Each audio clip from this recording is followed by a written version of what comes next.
Central Coast Mariners finally have new owners. This is a day we've been waiting for a very, very long time. It's been many months now where we've just been sitting on the edge of our seat waiting for this announcement regarding ownership. And it was getting really nervy, I think, even just in the last month or so, recent weeks, with the last A-League season wrapping up. We are in the midst of the off-season right now. And there's almost a bit of uncertainty in regards to what the Mariners were going to look like for next season, if they were going to be around at all. But the future of the club has been secured. It is a very exciting day. We're going to be talking about what has been announced in regards to the ownership and what it all means. And there are some downsides that we do have to discuss, and we'd love to get your thoughts as well. So feel free to join the conversation in the comments section.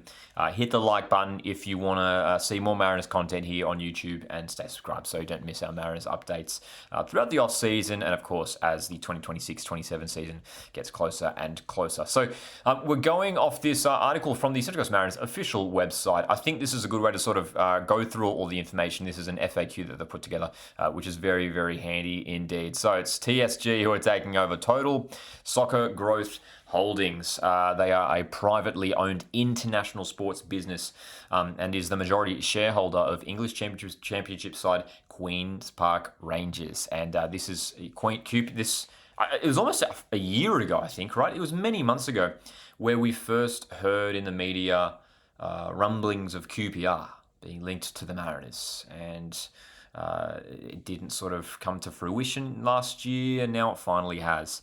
They also own a stake in MLS side Los Angeles FC.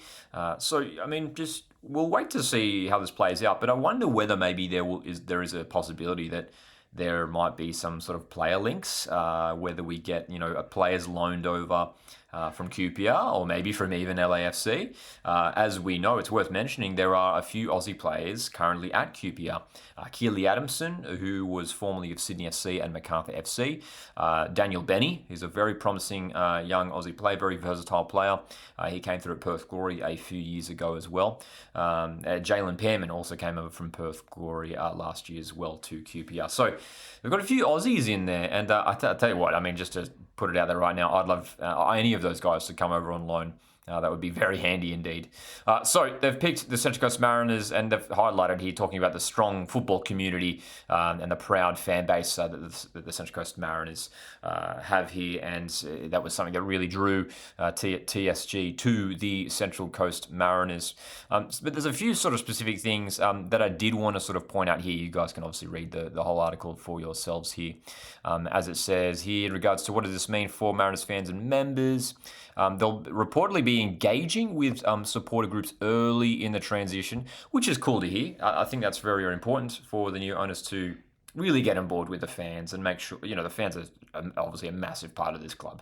The Central Coast Mariners are obviously not one of the giants of the A-League, one of the most successful clubs in the A-League, but the Central Coast is obviously a considerably smaller region compared to the likes of Sydney and Melbourne and some of these other bigger clubs that are in those cities as well. It's all about fans. It's all about the community. That is the strength of this club, the club, and that's why we have prevailed for so many years, is because of our unity and our strength, and everyone on the Central Coast is proud of this club. And it wasn't too long ago that we were lifting trophies. Our A-League women's team winning the championship just over a year ago now, and obviously the treble, that wasn't too long ago as well for the men's team. So this is the unfortunate news that we do have to talk about, and it's a bit of a controversial one perhaps. So what is the future of the A-League women's team? As it reads here, TSG's takeover of Central Coast Mariners from the APL includes the men's A-League team and the academy. So that does include that includes the men's and women's programs there, the boys and girls programs in the Mariners Academy. It says here that the APL is working with engaged parties to secure a new investor for the A-League women's team to enable them to participate in the 2026-27 season. This is obviously disappointing. It goes without saying this is disappointing that, while this is so exciting, having this new ownership, takeover announced, they're not taking over the women's team. It is disappointing. We don't know what is going on behind the scenes. We don't know why exactly this has worked out in this way, but it is extremely disappointing. We know that the Mariners were without a women's side for many, many years, did finally return a few years ago and have been very successful and obviously won the championship just over a year ago, as we just mentioned.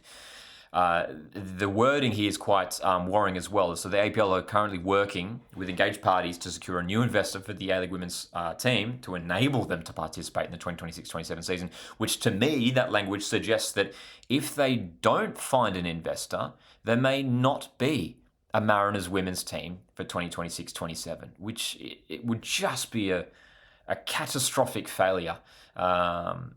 I mean, who's to blame in that situation? Whether you look at the APL, I'm not sure. It's obviously very unfortunate that we are in this situation where, I mean, I wonder what the thinking was from APL in regards to bringing on TSG, and the APL are clearly, obviously, okay with them coming in and taking over the men's side of things, but not the women's. So the APL have obviously approved that and are happy with that to go ahead in this fashion, and it really puts a whole lot of pressure on the women's team and pressure to hopefully get something across the line in the coming weeks. And yeah, man, it is really, really worrying stuff. So it's very concerning. It goes without saying, it's very disappointing to see. Fingers crossed that this does work out and something gets across the line. I'm hoping that it will. I'd like to say that I'm sure it will. I'm sure there'll be plenty of interest in the Mariners women's team. Again, we were winning silverware not too long ago in the women's competition. So I would be absolutely devastated if our women's team wasn't to continue in the A-League women's competition, even if it was just for a season or so. I mean, yeah, man, we want to establish some sort of stability here. So while this is exciting, it's great to have the new owners on board.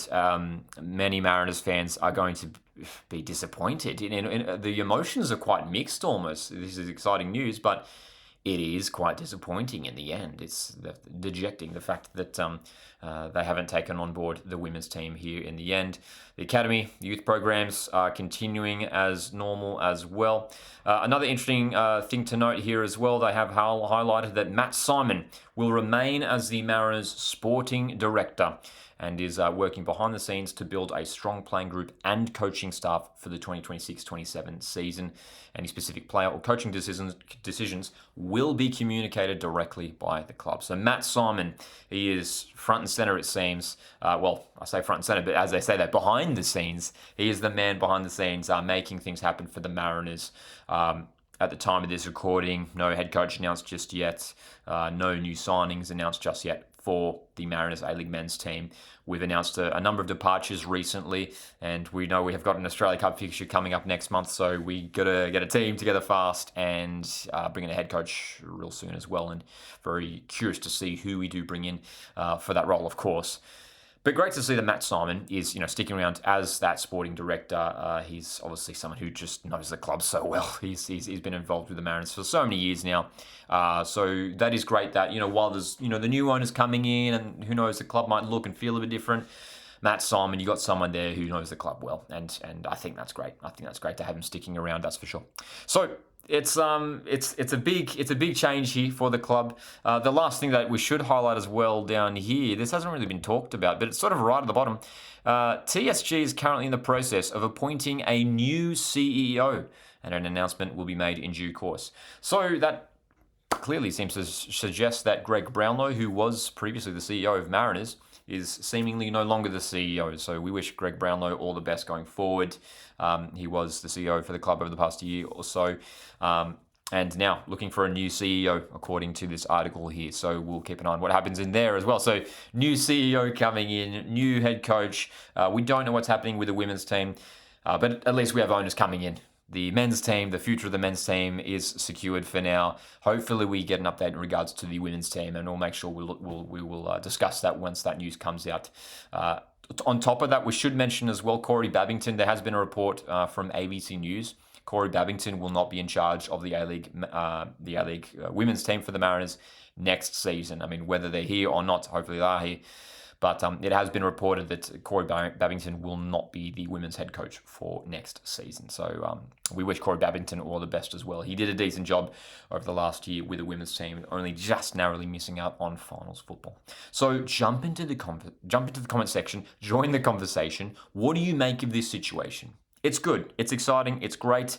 It is hugely disappointing that the women's team aren't involved. It's not over yet. Hopefully the women's team does get sorted out. Hopefully there is investment there. And we do see our women's team playing in the A-League Women's next season. Jump in the comments. Let me know how you feel. Thanks, guys, for tuning in. Hit the like button if you're keen to see more Mariners content. My name is Lockie. See you in the next one.